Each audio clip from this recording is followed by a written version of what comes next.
Today we are going to be making a Pete the Cat picture, and he's going to have some sunglasses on, and you're going to tell us what he sees in his sunglasses.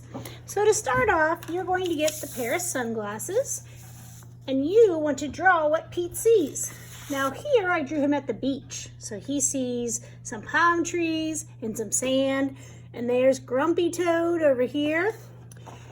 In this one, I'm going to draw him at a pizza restaurant, and he sees some delicious pizza. I'm going to draw a circle for my pizza, and then I'm going to divide it up into sections that look like triangles. Then I'm going to draw another smaller circle, and that'll be the pizza crust. Maybe there's some pepperonis on this pizza. Color my crust in.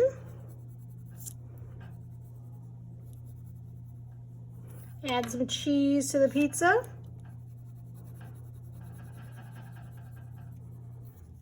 Okay, and then over here, I'm going to draw the edge of the table that the pizza's sitting on so that it comes over here.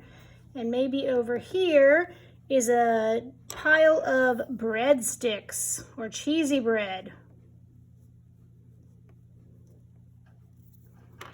And it's sitting on a plate.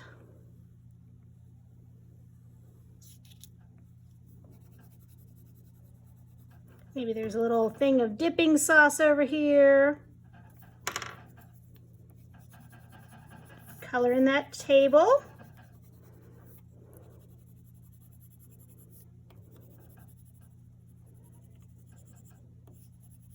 You can even color the glasses in if you want to. They could be a solid color, or you could make them fancier. I think I'm going to do some green stripes on mine this time.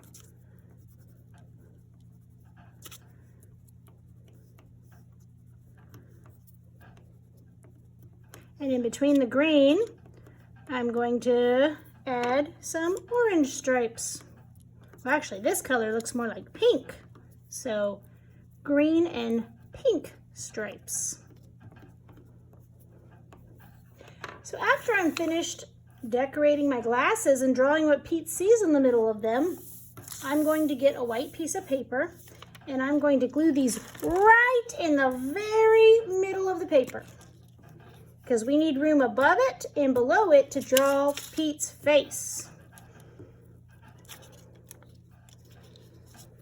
So to start drawing Pete's face, we're going to draw his chin, and we're going to draw the letter V. So it's going to start at one end of his chin, or one end of his sunglasses. It's going to come down to the middle, and then it's going to meet on the other side, because Pete has a pointy chin. Then I'm going to draw the top of his head.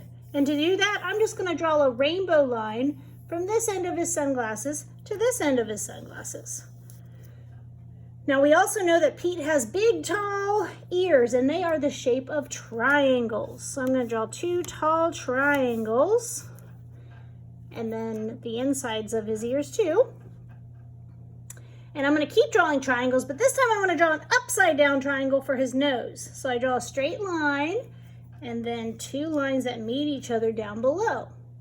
Now Pete's got big black whiskers, so I'm going to draw him some long whiskers. Now if you look at the pictures of Pete, he doesn't really have a mouth, but if you want to add a mouth to Pete, you can, but I'm going to leave it without one because that's the way the pictures look in the book. Also, I'm going to draw his neck by just drawing two lines. From here, I need to color Pete in. Now, Pete's blue, so I'm going to find a blue and really try to color in. That's why I drew his whiskers with black, so that they didn't disappear when I colored his fur blue.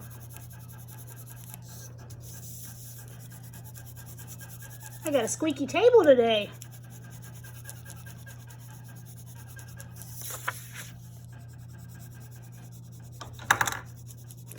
Now the inside of his ears are usually just a lighter blue, but if you want to color them a different color, you could. It's up to you. Now the last thing I'm going to do is add a background for Pete. Now since he sees pizza and breadsticks, that means he must be at a restaurant where they serve pizza. So I'm going to draw a line And this is the floor, and this is the wall. And maybe up here I'll have a sign that says pizza. And maybe somewhere in the background there is some tables and chairs. There's another table over here. Maybe one right over here. And then you could add other things on the table. Now on this one, as you can see, I colored it all, and that's what you want to do to yours. Because he was at the beach, I drew the sand and some water, and I drew some things in the sky. Now, Miss Tritt would love to see these hung up in the hallway this week. So instead of taking your Pete the Cats home, I need you to flip it over and write your name and your room number on the back. So I'll write Mrs. Tritt. And then you also want to write your room number so Miss Tritt can get it back to you when they're done being hung in the hallway.